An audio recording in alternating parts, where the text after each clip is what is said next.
All right, Kiss Army, welcome to the KissFAQ Podcast. Thank you for giving us your time today and letting us into your head. I hope we don't do any damage. We hope that you enjoy.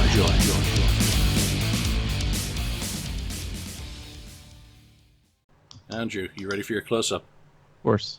Okay. Welcome to episode 329 of the KissFAQ Podcast. I'm your host, Julian Gill, admin on the cesspool. Today, I'm joined by a live Catman, or what did I change your name to this week? Skidmark83. Yeah, Skidmark83, Andrew Scambatty. And, of course, the voice of reason, 69th Blizzard, the one, the only Cat. I just want to cheers my tea to everyone out there. G'day. Just enjoying some peppermint tea on this nice autumn day, and it's a good day. I hate when Americans try and do an Australian accent. G'day, mate. All right, and I'm having something a little bit stronger because in California we have no air again. Ken, I know your air quality is absolutely shit in Concord. It's horrendous here today. Let's do some news. Awesome news is Japan is reissuing Peter Criss solo albums, Don't All Go Wild at Once. These are really tough to find, the original 98 reissues of Out of Control and Let Me Rock You. I think the Let Me Rock You pops up for $225 when it becomes available. There's no way. And I paid, I got this from China, so it's probably not real, and it was $49. But they're doing discount level ones for like $9.99, plus your shipping is going to be like $80. CD Japan, no, really good deal, and they're going to be limited edition reissues using the same 1998 remaster or master that was on that, so ripped from a cassette. Andrew, don't go too crazy at once with excitement, please. I think I have Out of Control. I think. You know what? I do. I do. Just a quick story about Out of Control. I worked at a mom-and-pop video store, one of my very first jobs, and I always had Kiss on. And then I remember one day someone comes in and he's like, "You're the guy that's playing all that Kiss stuff, right?" And I'm like, "Yeah, I like Kiss." And he goes, "Here, I got all this, and I don't want it." And Out of Control was in that pile. Wow. I love it. It's really one of my favorite Kiss-related releases. I just really dig the material, the sound. Ken? Yeah, I haven't had it on CD ever, so I did order it. I'd ordered both of those on CD from CD Japan. So I'll finally have those on CD. And what a great site, by the way, CD Japan. I ordered, just like you guys did, I ordered some of the new 2020 masters. I got double platinum. It shipped DHL, cleared customs in record time, and it got to me with no problems. Packaged really well. I'm talking about the actual outer package. So hats off to them. So order from CD Japan. They're awesome. They really are. They actually give you options on how you want it packaged as well now on the website, which I find is absolutely fantastic. Comes wrapped. My last delivery, which was the Vinnie Vincent CDs and the one we gave away, Killers, came wrapped in tissue paper and bubble wrap, and then more tissue paper in an oversized box. It's absolutely fantastic. And as someone who's actually received LPs in a flimsy envelope or even a bubble mailer, broken into shards, it's really refreshing. So I have never had a bad delivery from them. I've been shopping with them for well over a decade. So I think that's where I got my Memorial Clover Z versus Kiss. I got both of those. I think I got those from CD Japan as well too. Yeah, I definitely did. I got the Jigoku Retsuden from them.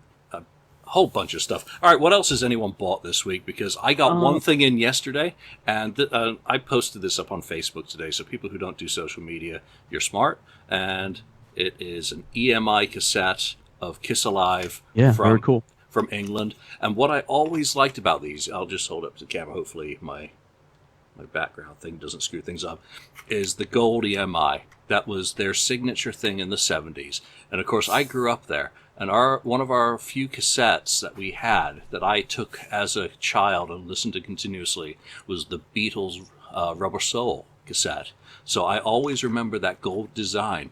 And when I was starting out collecting, I didn't realize that Kiss had been on EMI as well and had those. So when I first saw these things pop up, I was like, ooh, gotta have gold, shiny, Beatles, connection with my youth. So really stupid. What have you gotten, Andrew? This two things I'm going to talk about, and both oddly enough connections with my youth as well too. I mean, we all know that in 2014 they reissued Psycho Circus. Yes. Yay, lenticular cover. And then also in 2014, the German. This actually isn't even open yet. So it was the German, which was the non-lenticular cover with the censored logo, and that was just out at Record Store Day. And I don't know if we knew about this or if whatever it was, but here's a non-lenticular 2014 Psycho Circus. It says 2014 all over. It says it's the exact same as the lenticular cover, just no lenticular artwork. And if you look, it's not just, it's cropped a little bit differently than the German one. I'm not going to be able to show it on camera, but if you're holding up the non-lenticular with the German non-lenticular, it's definitely cropped differently. The circus face is a little bigger, and things are kind of in different places. So it's kind of cool. So I saw it, and I was like, I guess I got to get that. Psycho Circus holds a special place for me. It was the first Kiss album I bought the day it came out in 1998. And Halloween always reminds me of Psycho Circus, so I was feeling very nostalgic. It's October, I was in Michigan, and I saw it, and I was like, it holds a special place for me, so I had to get it, and I did. So now I have 3 copies of that I've never listened to on vinyl. Very cool. But also on eBay, I did find a full set of Spin magazine promotional posters. Previous to that, I had never seen all 4 together. I'd only seen, I think, maybe Gene or Paul, or maybe even just Gene. But I found all 4 of them, and they were supposed to be here on Saturday, but it still says shipping, so I hope they get to me at some point. So we'll see. Oh, yeah, those are nice. So yeah, for me, I got 2 things in the mail this week. One of them was the Kiss Alive vinyl. I stuck the sticker on myself. People are gonna get crazy on it about that, but yeah, I did that. I got that, and obviously it's in this colored or whatever it was, the smoke color or whatever. It's like a jawbreaker. Yeah, you're right. It's kind of like that. Someone said a pineapple. It's pineapple. I don't know, but Someone else also pointed out that it looks like the fireball on the gatefold. The colors from the fireball on the inside of the jacket, which could be, different colors. The other thing I got, Andrew, you wouldn't have seen that because you've blocked the person. Yeah, the other thing is I got this the book Kiss and Philosophy book, and I just started a little bit last night reading a few pages. So far, it's good. It's an enjoyable read so far. So I think it's going to be a fun thing to go through. So I also that's one of the only books that's coming out for a little while as far as Kiss goes. There aren't any. A lot of other Kiss books coming out right now. There's the Phantoms, which I think I have mine shipped. I haven't received it. Yeah, I got mine. It's a good, fast read, but good. Yeah, it's got stuff in it that people haven't read before, and Ron finally got the book out. He took 20 years, but he didn't take pre-orders, so all's fair. There we go. I got one thing for Record Store Day, and completely, kind of Kiss related, I'm going to say.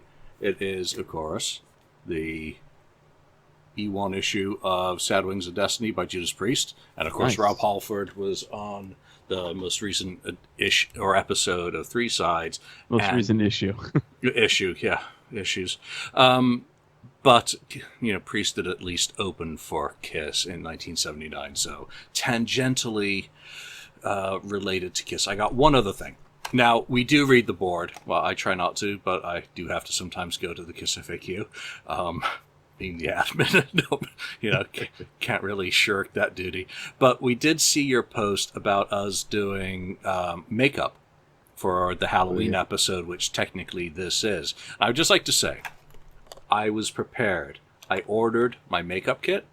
I was going to do myself up as Peter Criss in honor of my favorite member of the band, but work interrupted all my plans, and I've just been so busy this week. I've been on call. I have been paged every single night in the middle of the night, and I didn't finish work until right before the show today, and I wasn't even going to make it to this show. I'm sorry. I really would have loved to at least myself have done it. I know one of us has worn makeup before and can probably attest to what a pain in the ass it is to do properly. It's not a pain in the ass. There was definitely a learning curve. When I first started, it was like dripping off my face, but I definitely perfected it. But for me, for people that know me personally, they know that when I was in the Kiss tribute band that I performed in, it didn't end good. It didn't end on good terms. So putting that on is like an abused child seeing the parent that used to abuse him again. So putting that makeup on, I just remember how miserable I was when I was doing it. So I don't know if I'd ever do it again. I mean, here's the thing: I never really dressed up or anything like that for Halloween. It was my job. It really was. We made really great money at the time, and it was fun. And when it wasn't fun, I got out of it. Am I ever going to put Kiss makeup on again? Probably not. I don't even think I have any of the stuff anymore. That's not to say I couldn't get it. I certainly know what I would still get as far as the professional clown makeup goes. But, I don't know. There probably need to be a really good reason to do it. But, Julian, Peter Criss is the hardest one to do. I know. It really is. But Peter's also, more fitting in with my own identity if I was going to do it. I would never be a demon. That is totally not my character. I would never be Paul Stanley or Space or the Spaceman. Just definitely not. I would definitely be Catman if I were to do makeup. Ken, you of course have done makeup in the past. Yeah, I did it. I went through two. What was it called? Kiss My Face, right? Kiss Your Face makeup. Kiss Your Face. Yeah. Two of those kits in the late 70s. I did that twice then. So I went through two of those kits, and then I did another one in, I want to say, somewhere around reunion time, or maybe it was before reunion time actually. And then I do have a kit from maybe the early 2000s, but I think that's probably dried out. It's in a box somewhere. I was actually gonna buy one of those new ones like you, Julian, and I was definitely considering it. Then there's just too much going on, and I never got around to ordering it. So it takes 2 hours to put it on properly. It really does. If you want to get it takes a while to put them on. Yeah, put it on. But I pulled the instructions out of this thing, and I was like, oh my god, I got to be done from work by such and such a time, so I can go wash my face, and then I got to do this, I got to do that, and you know what? Today just did not work out. Here's what I'll do for the listeners out there that wanted us to do this.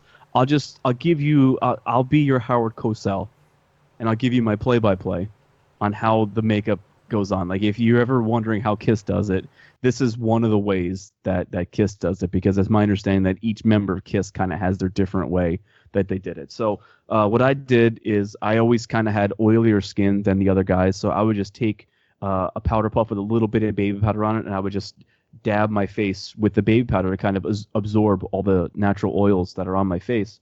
You don't really want to put alcohol or anything with an astringent on your face, because it's going to dry it out. And then when you're putting that grease makeup on your dry skin, your skin's going to produce even more oil, and that could cause blockages and breakouts. So the baby powder, for me, it really just naturally kind of dabbed up all the oil. So what I would do is I would take a really soft, not an eyeliner brush, but a makeup brush, closer to an eyebrow brush if you were going to buy one at the makeup store. Would draw my design in black. Then I would take more baby powder, a little more than before. I'd powder the black so that wouldn't run. Then basically with my finger, I would fill in most of the white, get all the white in there, tighten up the little edges of the white with a little angle brush. Angle brush is the best to do. That's how you got the sharp edges on your face. So I would get an angle brush in there. Then I would even out the white. Some people would use a makeup sponge to even out the white. What I would do is I would just take my finger with a little bit of makeup on it, and I would just kind of tap around my face. And doing that would just kind of get all the blotchiness and if there was any globs. Mm-hmm. Powder the white. Then I would do my green. Powder the green. Then I would do the black. You don't want to powder the black, because if you powder the black, then you got to do it again, because the black would turn gray after you powdered it. So I would never powder the black. And I didn't need to with the type of makeup I was using. It was a professional Ben Nye clown makeup, which is what Tommy Thayer uses. Okay. So then I would do that, and then I would do the silver on my nose, and the very last thing I would do to do my lips, I would use two parts. I would use a lip liner pencil to kind of draw the outline of my lips, and then I would use regular lipstick, and I would just put that, right on my lips, and there you go, bada bing, bada boom. Yeah, that would have been a hell of a learning curve for me. I've never worn makeup, and I'm not going to talk about that night in Bangkok. There we go. If it was exceptionally hot or an exceptionally hot show, I would mist some hairspray as a final seal over that. Because you always had extra hairspray. Wow. That's a lot of work, but there you go. You kind of explained it as professional clown. Or what it is. Ben and I, yeah, that's exactly good. That's good. That's exactly what I am. All right, so let's get into a couple of topics. One thing I do want to address, one of the questions we had on YouTube on the channel from Ed Van Esch last week is, did Marcus Almighty quit the podcast? No. Mark's been very busy. He is doing pre-orders of his new album in the year 3073, Book 2, starting on... That's a fucking politician. That's Mark calling now. That's a politician calling right now. Oh, okay. And they can get bent. I'm sick of them. But let's go back to the beginning of that. Mark's releasing his new album in the year 3073, Book 2, and that is, of course, his Project Gemini album, on November the 7th. And his pre-orders for the CD start on November the 1st. And having heard the album, it is absolutely incredible. It really is good. We did a Look It's Rock and Roll podcast with Mark and talked about the album, had it playing in the background while we did it. So I'm going to punch in a commercial here that tells you all about it. Boom.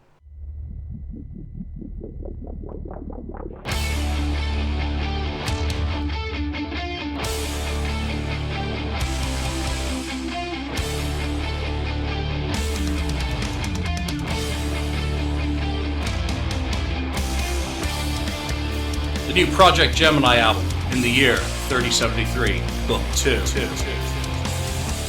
is coming November the 7th, 2020. Pre-orders for physical CDs start November the 1st. Visit projectgemini.bandcamp.com for more information. Don't miss out on this fantastic slab of Canadian progressive metal.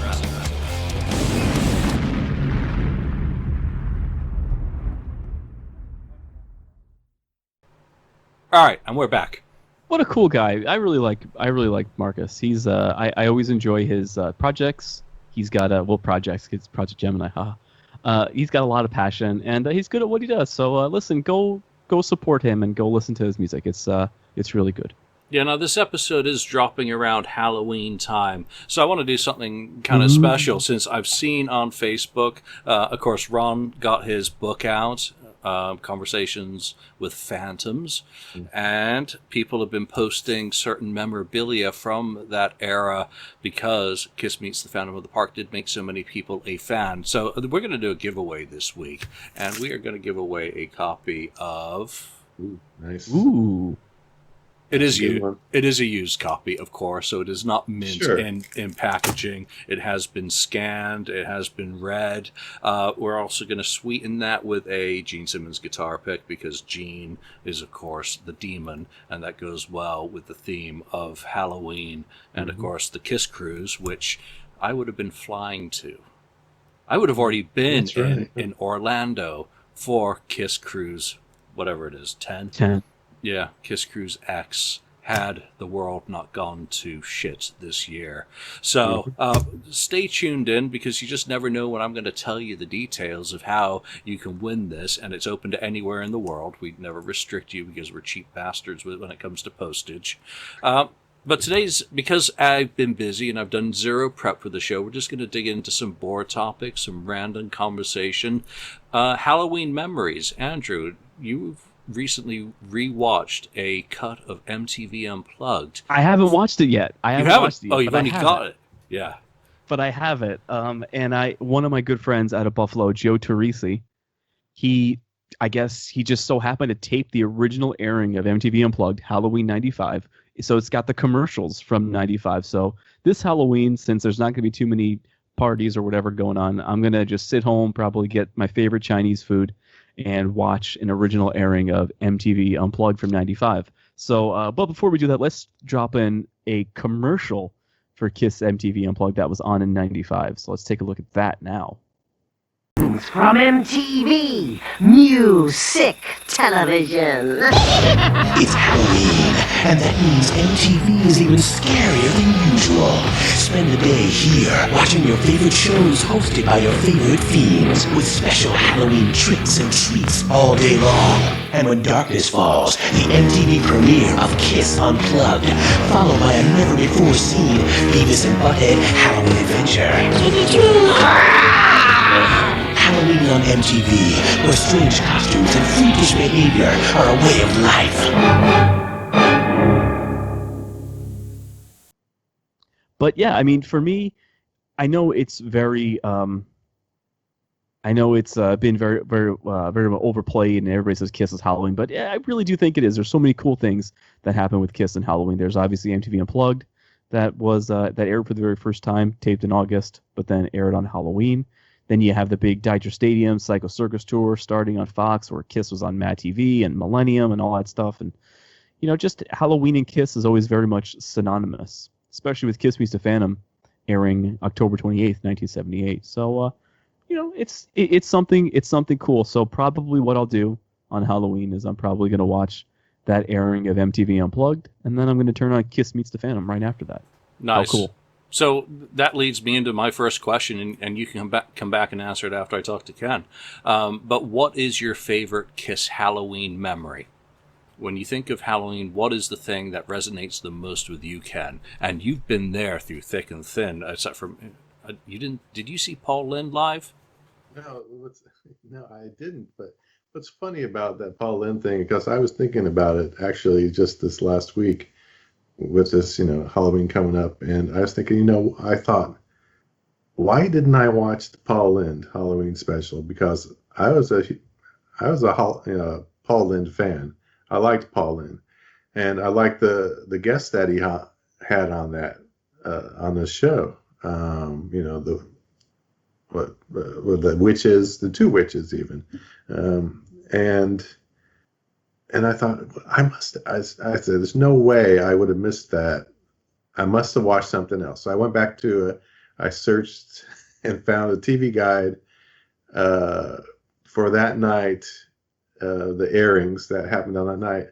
And the only thing I saw that I would have watched maybe instead of that or it caught my eye and I didn't see Paul Lynde, it was a Bob Hope special, comedy special. Because I liked Bob Hope. And so I think I probably watched that. Now, I was thinking, well, I would have come into Kiss probably a year, well, a little bit earlier, maybe a half a year earlier than I did. So it happened a little bit later for me, but that's what I missed. So my first Halloween experience, though, with Kiss was the actual airing of the Kiss Meets the Phantom. I saw it when it aired. I watched it with my sister, actually. She wasn't really a huge, I think she knew about Kiss, but she didn't know. I said, yeah, come watch this movie with me. I said, it's going to be really good, And so we watched it. And when we first watched it, we both enjoyed it. I enjoyed the heck out of it. I had never seen Kiss live or on video at that point. All I saw was pictures. I saw pictures and magazines, the albums and album covers, stuff like that. So I had never seen that. So that was a big deal for me. That was probably the biggest one. Otherwise, I would say, yeah, Unplugged was a big deal too for me. And yes, I remember Psycho Circus well when all that stuff was going on. And I remember watching that. So, and I watched Unplugged when it first aired too. I also watched Tom Snyder when it first aired. I saw all those. I forgot about that. Yeah, Tom Snyder was a big deal for me too. I remember coming back, and actually I had Kiss makeup on that night with me and my friends. I came back. I knew they were going to be on. I was back, and I think I still had. I may have taken the makeup off, but I myself and my mother watched it. Watched that episode. So. But those are some of the big things. What's your number one? What is the one that stands out the most to you when I say, what's your number one? You know it popped into your head. We did? Yeah, you knew immediately what is your most important or your most memorable Kiss Halloween memory. Well, I mean, that's tough. I mean, but I'm going to say the first one. It was probably Kiss Meets the Phantom. Yeah, watching that one.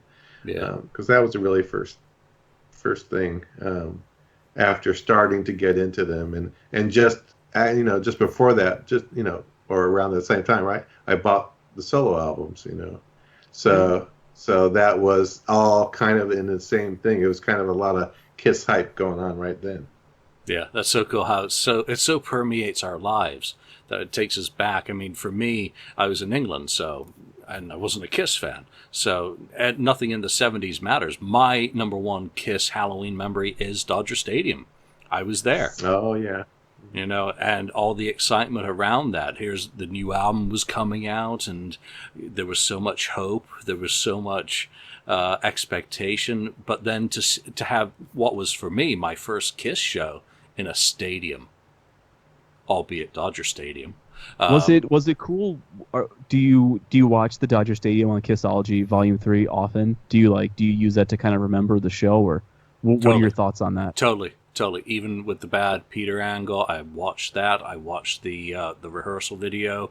It just because, again, it's your first show, and when your first show is documented to that level, you're very lucky. Because I know I get a lot of emails of people, because of the Concert History website, who come to me saying, hey, this was my first show. Do you know of any recordings of it? How important that is to fans when they look back to have a documented piece of history that they can go back to and reference. Even if it's a crappy sounding audience bootleg, they don't care. And, while I can never provide people with any material or directions to where they can find it, I can at least say, yes, it exists. You're just going to have to go look for it.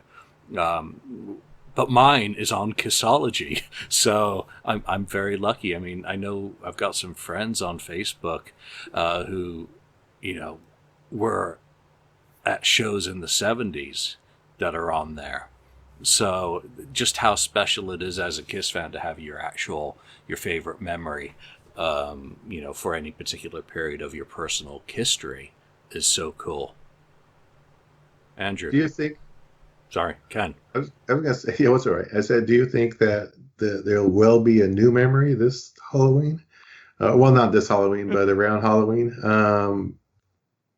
Or get a surprise. I think we won't. I'm surprised that they didn't drop a Live 2 anniversary. That's well, that and then the Kiss documentary, the Kisstory, which is the documentary from A&E. Yeah, 2021. I heard that's coming out. There are some surprises coming, and leave it at that. Or else they wouldn't be surprises. Yeah, no one wants to wake up on Christmas Eve and have Santa take the pillows out from the I'm either your dad or whoever it is. That's right. Yeah. Every one of those memories that you guys were talking about made me smile because I remembered where I was the first time I saw the Tom Snyder interview. I got a bad VHS copy of it in 1998. It was called Hell in the Asylum. Bill Sabetta from the Kiss tribute band Strutter was on the cover of that VHS tape, and I got that, and it was poorly edited because since it was an unofficial video, there was no Kiss music involved. So the part about Beth was taken out, and the Dynasty promo was taken out. So it wasn't until years later that I was able to see a complete version of that Tom Snyder show, which I have in my collection now, and it includes the commercials, which is really cool. So I totally forgot that aired on Halloween. I don't know why that slipped my mind. I wasn't really a huge diehard fan when Unplugged aired. I was aware of the band at that time, but I wasn't like a diehard fan. It wasn't until Halloween '97 that I was in. Halloween '96, Halloween '96. Yeah, I was in at that point in time. But for me, it's got to be it's Julian's. It's Dodger Stadium. Because I remember watching the preview channel. When I was watching the previews, just scroll past, and Kiss was on the preview channel, talking about the partnership with Fox and the 3D, and the hype was out of control. And at that point, I already had tickets to see Or did I have tickets? Sometimes what I like to do is I like to go back and I like to reread the news on Kiss Asylum, like the news from 97, 96, and 98. And I think that those shows were announced October 24th. I think that's when they were announced. So I may have had tickets by Halloween or just right after when I got the tickets. And obviously my show that year was Kiss at the Garden, November 23rd, 98. But I still remember sitting, I had a little 13-inch TV. I got the basic cable, like the basic 20 or some odd channels. And it was tuned into Fox, so I was watching Mad TV, and I thought it was so cool that Kiss was on Mad TV. Saturday Night Live would never do this, but Mad TV did it. And then after that, I remember watching Kiss Live, the ultimate Halloween party. And I think I was a little angry that they only showed 2 songs. I was East Coast, so I saw Psycho Circus and Let Me Go Rock and Roll. You West Coasters saw Psycho Circus and Shout It Out Loud. But I'm watching, and they're going over all these circus acts, and I was like, why am I watching this? Okay, Psycho Circus would have been cool, but show just one little thing, and show more Kiss stuff. Yeah. That's what I was closest to at the show, though. I was closest to the circus acts, which, if I recall correctly, because I'd had quite a bit to drink, was opposite from the stage. About as far as you could get from the stage is where I was. So that's why the show on Kissology means so much to me, as does obviously the unofficial edit of that, which I think superior. But to have been there, at least I got to see the circus live, which, for what it's worth, would not have worked well, and I'm glad it didn't translate into the whole tour. Also, I got to hear the debut, the public debut, because I wasn't at the rehearsal, of the 3 songs from the album, For Better or Worse, and everything that comes after, and all the drama of finding out about the illusion that the album was. Didn't matter a damn to me at that point. There I was, first night, opening night of a tour for a new Kiss studio album, and the first one from the originals. The historic moments, the historic places are what have become important to me as a Kiss fan, which is why I made the pilgrimage, to be sacrilegious, to the Forum and to Madison Square Garden, and why I went to opening night in Vancouver, because I was retreading that kind of holy ground of my personal story. For the End of the Road, I went to opening night, whereas my first concert, finally being able to see Kiss after all my trials and tribulations, was the opening night of the Psycho Circus tour, which really the last album from the originals. Do you think it's funny that you're a little bit older than me, but I saw Kiss before you? No, I don't, because it's you just... were supposed to go to Finsbury Park. I was supposed to go to Donington in 88. Mm. And 96. And Birmingham. And Manchester. And Wembley in 96. But because of personal circumstances, of course, if you do stupid stuff, you don't get to do fun stuff. Let that be a lesson to anyone over the age of 11. Actually, I was 11 when I saw Kiss. I was 11. And then of course Finsbury. A car breaking down. Who has control over that? Just call it a whole bunch of karma, literally. But still, I mean, what's so cool about the Dodger Stadium shows, even before we got the version on Kissology, there was an unofficial Pro Shop version that was circulating. But also you had that awesome radio broadcast. And at the time, a lot of the Kiss Asylums and the Kiss Collectors and the Kiss FAQs and Kiss Otakus, they were saying that this might be the very last high-quality Kiss recording. Because after that, the farewell tour came to be, and we ended up getting The Last Kiss, which I was at. Which wasn't high quality.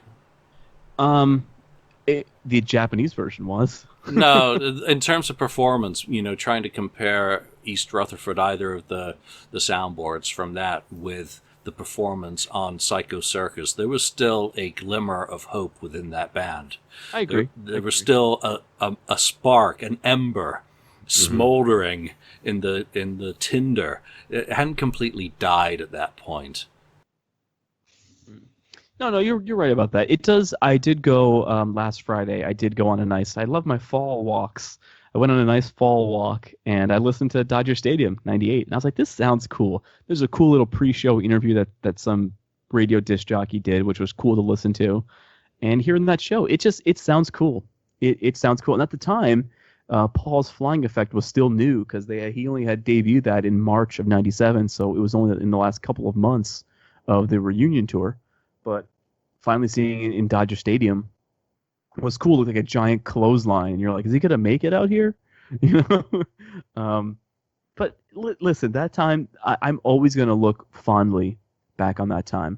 I love the reunion tour more than I love Psycho Circus. I also was never a really big fan of those Destroyer costumes anyway. I was always a huge fan of the Love Gun costumes. So I don't know. I look back at those times fondly. So. Yeah. I'll always say, hey, this is cool stuff. This is cool stuff. Let's move on to one of the questions that I kind of threw into our little planning session. And Ken, I'm going to start with you on this, but I do want to tell people how to win this copy of the Phantom magazine. Just email me at KissFAQ@outlook.com with the word Phantom. And you'll be entered in the random drawing, which I'll do next week, and you'll get an email if you're a winner. And if you're a loser, I won't tell you that. I'll only tell you if you're a winner. All right, so let's talk about one of these topics from the board. Ken, this is why I hate so many tribute bands. And that's like really a bad subject, I guess, to go to someone who's been in a tribute band, but he's no longer in one. And I want to flip this around because I don't want to be negative. There's enough of that in the world. What do you like about tribute bands? I mean, do you follow any of the videos that pop up? I mean, I was sent a video today of a band that was doing a live stream and doing stuff like Magic Touch. You know, what are some of the things that you like about tribute bands, tribute cuts, covers that kind of resonate with you? What do you appreciate about it? Because we're not going to talk about hate. This isn't the Carnival of Souls episode. Yeah, it's what I am. Because underneath his heart beats the heart. I appreciate the effort that they put in. Were you going to start, Andrew? Huh? So sorry. No, I appreciate the effort that those bands put in. But then there's sometimes, you can see there is they try something missing. Something missing in some cases. But what I notice is I like to see some of these. I saw some recently where they doing unmasked era stuff or something like that, and some of the guys, they fit. I think some of them, like sometimes you get a guy that sounds somewhat like Paul Stanley, and then you get a guy that does not. Does not. Yeah. But it's just like I like to see it. I just to see how they do, and listen to the music and see. And it's like, oh yeah, they did a pretty good job, or they didn't, and I'll just if I really don't like it, I'll just turn it right off. It seems like the bands, unfortunately, it's a good one good member in each band that's kind of does really well to meet that character or the voice or their playing or the way they present themselves on stage. If they can get, pick and choose these different ones and put them together in one, you might have a pretty good tribute band. It's the same thing with like, the Beatles. Sometimes like that. Sometimes they have, and there's been a lot of good tribute bands with the Beatles, but there's always like one guy that doesn't really fit. It's like, wait a minute, that guy, he doesn't sound like Ringo or whatever. But having said that, I have no problem with them. I think it's great that they do it. It gives people a chance to maybe see a version of the band that they never seen before if they couldn't afford going to pay $100 to $200 for the current lineup. They get something, I guess. They get a glimpse of what Kiss was like Yeah, very cool. I mean, I do like cover bands, especially when they go to kind of some of the efforts that some of the Kiss bands go to. Right. It's always like trying to take it to the next level. But I've also seen some pretty dire ones, and you're like, yeah, nice effort. You get where they're coming from, even if they lack the chops, even if they lack the kind of look to pull it off convincingly.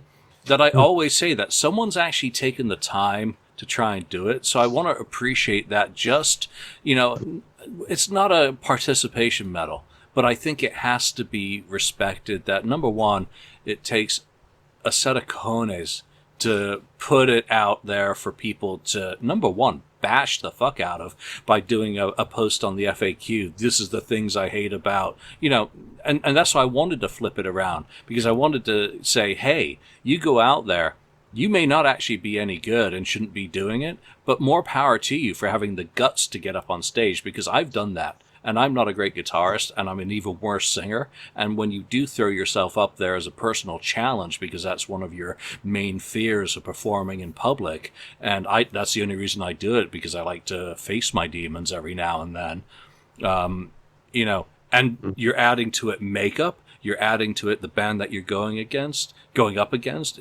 That's a very high bar to be measured by, whether you're talking about being measured against 70s Kiss, or as people still refer to current Kiss as a tribute band because of Tommy and Eric. Right.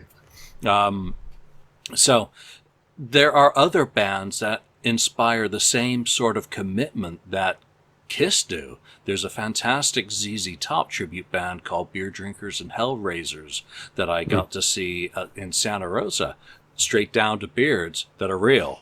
Same length, and they knock the shit out of the ZZ Top set list that they do, to the point where I'm like, this is absolutely incredible. I love ZZ Top, and actually getting to watch that band play like that is just so damn fun. So, I think for me, what do I like about them?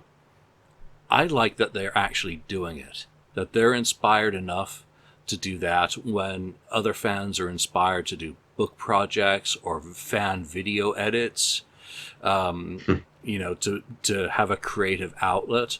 And I'll never say don't do it, because, if you go on the cruise and you see the jam sessions and fans get up and do stuff, it's about the fun. Andrew, you've actually sat in that seat. What do you, I don't want to say professional, because that sounds so pompous, especially if you say, oh yeah, okay. But what do you like about tribute bands, especially before you were in one? Well, they inspire. Seeing Kiss tribute bands at the New York Kiss convention inspired me to want to be in a tribute band. And I did it because I just wanted to have fun. Some people want to dress up like Superman on Halloween. I wanted to dress up like Kiss. And I was fortunate enough that I knew how to play my instrument. I had been in marching band and other little bands before that. So, it was cool. I'll just say this. Without singling out any member of any band, what I hate about Kiss tribute bands is when you have somebody who is clearly past their prime and all they know how to play is Dr. Love on guitar, and they're going to say they're the ultimate Kiss tribute band. They don't understand the theory or the how to play music. They just can play Dr. Love and 12 other Kiss songs, and they're going to think they're the best Kiss tribute band. They don't understand how to be musical. They couldn't sit in a bar band, or they couldn't go and play other music any places. That's what I hate. I hate when someone decides, I'm going to put on a bad wig and where can I get the cheapest costume? And then they're just going to play Dr. Love. That's what I hate. I think some tribute bands are good, and I think some aren't as good. I was lucky, and you're also and you're also biased, because you've been in one, and as fans, we've all seen good ones or ones that are passable, because I think Ken nailed it. There's always one that's got one character that nails it, and the other ones that don't quite, right? I mean, I think that was one of your points. And in terms of performance, I think when you get there, it's not as easy to do Kiss as people think. No, it's not. Because here's the thing, too. If you're doing the tribute correctly, Nobody wants to see Andrew. Nobody wants to see Ken.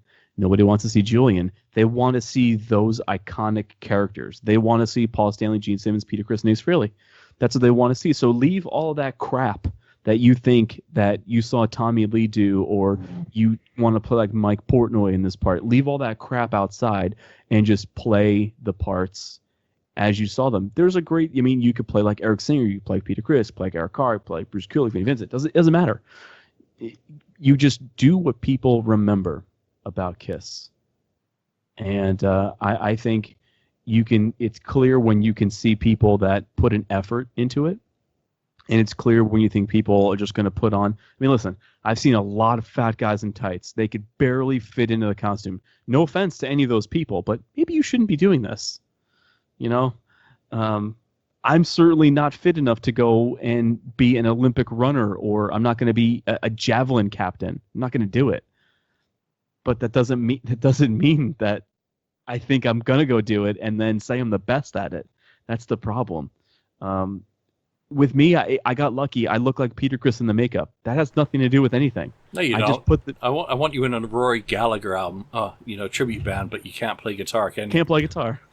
Play guitar. So can you sing? Yeah, of course. No, I mean properly, like Rory. Yeah, of course. Yeah. I mean, here's the thing. The people that do the best in the tribute bands were in original bands, were in other cover bands. They understand music. That's exactly the point with that ZZ Top band. They are also, I believe they're the Watchers. And go check out some of their stuff on Spotify. They are a fantastic fucking band. Yeah, and those are the best tribute bands. There's a great Beatles band, 1964.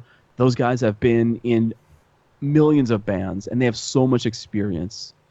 You know, there's so many bands, and the people that do it the best are the best musicians, like because they understand. Like what? Ken? Oh, I'm gonna say it's like when I saw Cold Gin. They were really good. It was just a little club. There's no effects or anything, but they were really good. And I remember, saying, "Hey, that guy playing Ace he's pretty darn good." I had no idea. And no idea, knowing later on down the road that he would become, that character. So, yeah. It's just not going to happen to too many tribute band guys. I mean, you see some of them with the egos that start coming into play. It's just some of them need a little bit of a lecture from Gene Simmons on line one. Guys, you're the tribute band. I'm the real deal. Just remember that you are not Tommy Thayer. There you go. But you guys need to remember too that before Tommy Thayer was in Cold Gin, he had his own original band, Black and Blue. He was an accomplished songwriter. Exactly. Yeah, working with Harlow and Doro and a touring band. And even after his tenure in the Kiss tribute world, he was touring with the band. He was doing video projects, doing book projects. The guy is not a tribute band flunky. He's precisely. He's an accomplished musician, accomplished producer, and an accomplished media mogul, hands down. Yeah, without a doubt. And don't forget, Cold Gin went to Japan, didn't they? That is correct. And they also played Kiss. Which member's birthday party? Gene, or was it Paul's? I think it was Gene's. Yeah. So there you go. You won't hear a bad word against Tommy on this show unless it's actual constructive criticism about something that Tommy's done in his career, because Tommy's a guy, whose band opened up for Aerosmith on their Back in the Saddle tour. They covered Same Old Song and Dance on their first Fairburn album, Without Love, in 85. And then he went on to do some things afterwards. Even though I'm not a big fan of Black and Blue, the work he did with Shake the Faith is really, really good. So there's going to be no bashing of anyone for being in a tribute band. Just appreciation for anyone who has. I want to move into another topic, and this one I'm going to start with you, Ken, because it's a Gene Simmons related topic. Gene's showpieces. Pick a fave. And this is it was posted today. God of Thunder, War Machine, or Unholy. Not all written by Gene. Some of the more theatrical than others in performance, all thematically aligned with Gene that we know and love. which one is your favorite when it comes to those three, and only one option is permitted. God. You're gonna pick Unholy to make Lonnie happy since he couldn't be with us today. Yeah, I'm not gonna pick Unholy. I'm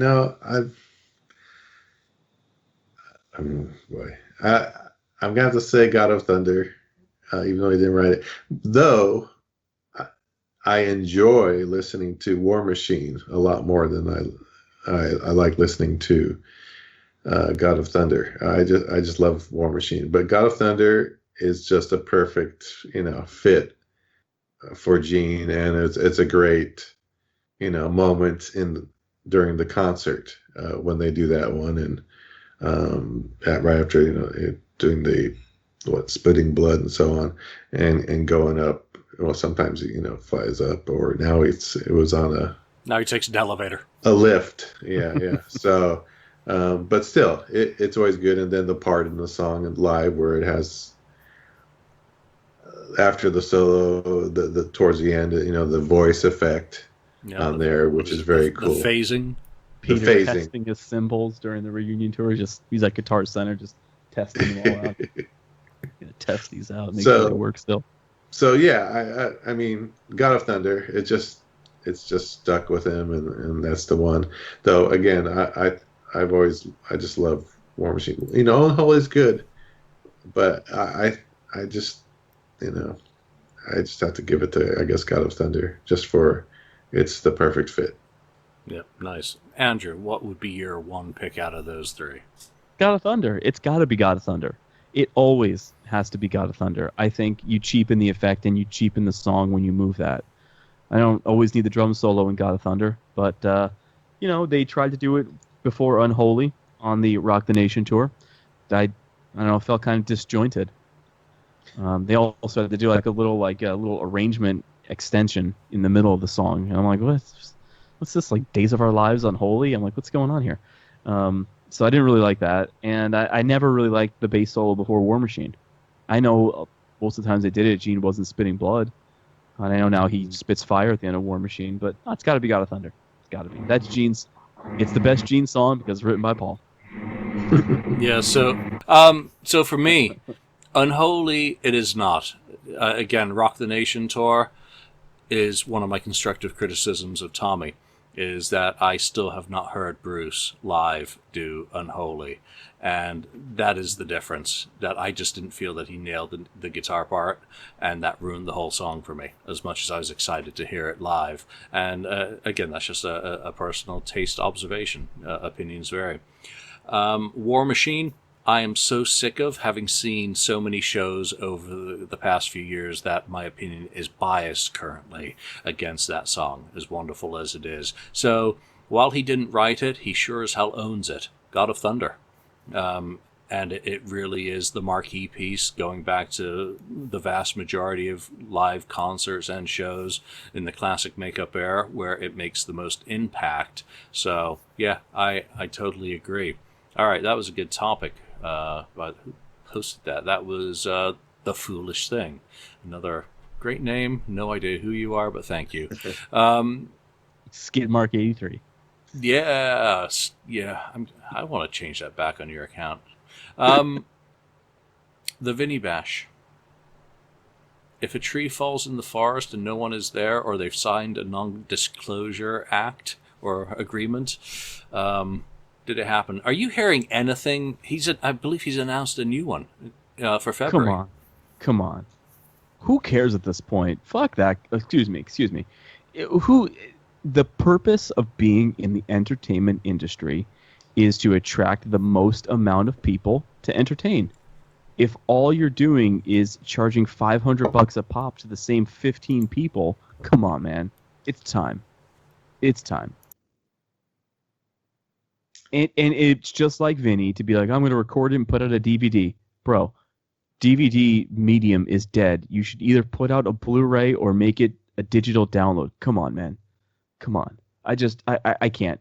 I was shocked that it happened. I know there are some people that went and had a great time, and hey, good for them. If you got the $500 that you want to spend, but it is completely ridiculous at this point. It's beyond ridiculous.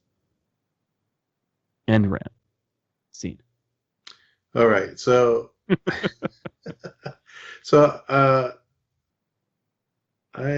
had a little chat with someone that was a friend of the show, more or less, and they said that it was nice. That Vinny, I guess, played Invasion. The first album, first album tunes on day one, and then day two Twisted Animal. Yeah, he played a few acoustic songs and some Creatures of the Night Electric, also, and then I guess he mentioned he was talked about like Eric Carr a bit here and there, and I heard also that the food wasn't that. It wasn't good. The salad wasn't freshly tossed. Cold burritos, that sort of thing. But the music, it says what this person said was great, and Vinny was friendly, very friendly. I guess. True or false? Did they have to pay an extra $100 for his signature? That is what I hear was true. That I do not know. But then again, I was not there, so I cannot confirm. And it really seems that the NDAs have really put quite a bit of a kibosh on people commenting publicly, mainly because they probably want to stay in one of those secret Vinnie Vincent groups. So it really raises questions. Mike Brown did do a podcast with an attendee, but I found inconsistencies when I listened to that, and that's no reflection on Mike, by the way. Who does great interviews and has great content. But from what I had heard, this video was filmed using a handheld iPhone, which is not, again, unconfirmed. I was not there. This is hearsay. It's inadmissible in court, and I'm simply passing along what I have heard. I paid my money to get a ticket for the first event, and would happily have incurred all of the costs involved in going from San Francisco to what was Memphis at the time. Yeah, that would have been really cool. But everything I hear on each successive one seems to be that you're paying to get in the door, and then these add-ons or some of the insane merchandise prices just don't add up to his value for myself as a fan. Now, I know some friends have gone and have said that they enjoyed themselves. And to me, that kind of ends the discussion. Because as long as they had a good time, as long as they're being honest to themselves and not restrained by something that they signed, that they can't say anything bad about it. But I see such little detail. I also heard that there was no band backing Vinny, that he was basically doing the metal tech type thing, and other people say that that's completely not true. Well, again, if that tree falls in the woods, was Vinny playing the tape? It doesn't matter if he was playing. Yeah, he was playing, from what I heard, is he's playing to, a tracks, playing along with tracks, or two tracks. But the problem was those tracks were louder, a little bit on to loud side, so it was hard hearing his, solos on that. And the only other thing is was that I guess he wasn't wearing a bulletproof vest this time. The fact that he needs to wear a bulletproof vest should just be like an illustration of don't take payment for product before having it to deliver. I mean, 23 years on, he is still wearing a bulletproof vest because he is so scared of crazy Kiss fans over $100. Yeah. So he's done it multiple times. He's times. feeling better about that now. Yeah, no, he's done it. He hasn't delivered on any of the promises that he made, any of the things that he suggested he could do. He hasn't delivered. I have lost interest. I've just disassociated myself from him and his drama and just enjoy the music that I listen to. I have no hopes of ever hearing anything interesting out of his vaults. I have no interest in paying the amount of money to actually go to one of these events, especially now with the specter of NDAs. If I go and do something, I actually want to be able to talk about it and celebrate it. For better or worse. be honest about it. But if you're restraining people from talking about an event that they've paid their good money for, I am totally against that. And it's no wonder that little bits and pieces drip out, which you then have to call into question. If you were completely honest and upfront about it, you might actually be advertising your event to more than a very small cadre of special people who have to be members of a special secret group and get past gatekeepers to get any information. Keymasters. Keymaster. Ghostbusters. Okay, yeah. I got that. Yeah. All right. Let's finish up with one last topic from the board. Which Kiss album do you think has the least filler material on it? So, which Kiss album is all killer, very little filler? Ken? Yeah, I did see this one. I had to think about it, even though it may not be my favorite album, but I think it's the first album. That's just my opinion. I know there's, the love theme from Kiss. Yeah, you can call that filler, but yeah, kind of over a period of time. Maybe the first time I heard the song, I thought, "What the heck is this?" On the first listen. But over the years, you kind of feel like, yeah, you kind of enjoy it. It's kind of a thing that just goes with that album. I know, and then there's the added on song, and which I heard recently, the original version. Yeah, I heard that. I was like, oh, wait a minute, hey, that's the Kiss cover there. Anyway, but I think the rest of the songs are great on that anyway. So I think that's the one that has less filler for me than any other album. Nice. Great pick. I mean, who's going to say anything bad about the first Kiss album on the whole? Andrew? Rock and Roll Over. It's my favorite, and has just killer song after killer song. It really does. What's the worst song on there? See You in Your Dreams? Yeah, it's still cool. It's such a 70s Gene song.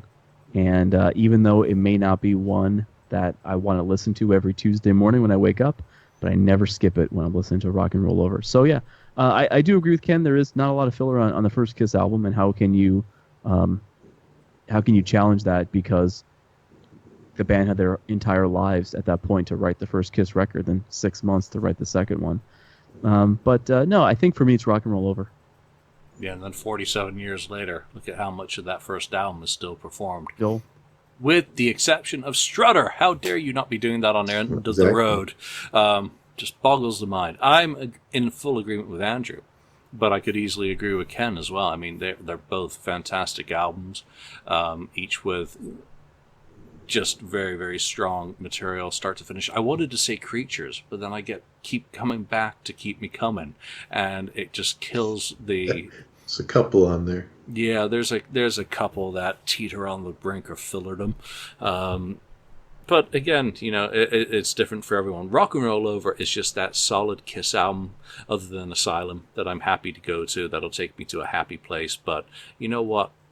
Any of the original albums up to, and, well, I guess up to Alive, is worthy of a full spin easily. After that, you do get into stuff that becomes artistically pompous. Well, you could say Alive. I mean, you didn't say whether it could be Alive or yeah, but Alive is Alive. There's no filler on there. That's a cop out though. Alive is the cop out to any question about no filler. Greatest Kiss.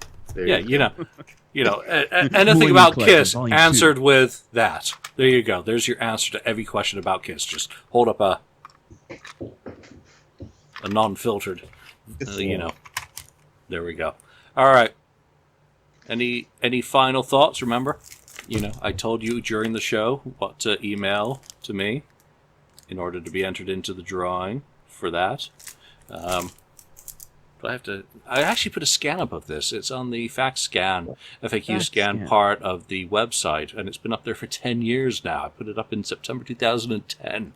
So if you don't win and you don't have it and you can't get a copy on eBay for a decent price, you can actually go there and see it. What else have I shared this week? I shared the first draft of the Kiss Meets the Phantom. I keep meaning to read that, but it's like pretty low quality. It's really difficult. Yeah, so I get like a page in every time, and I've seen some other fans posting there, so I just threw it up there along with the contract for the, and they both have the same file name because I'm really annoying.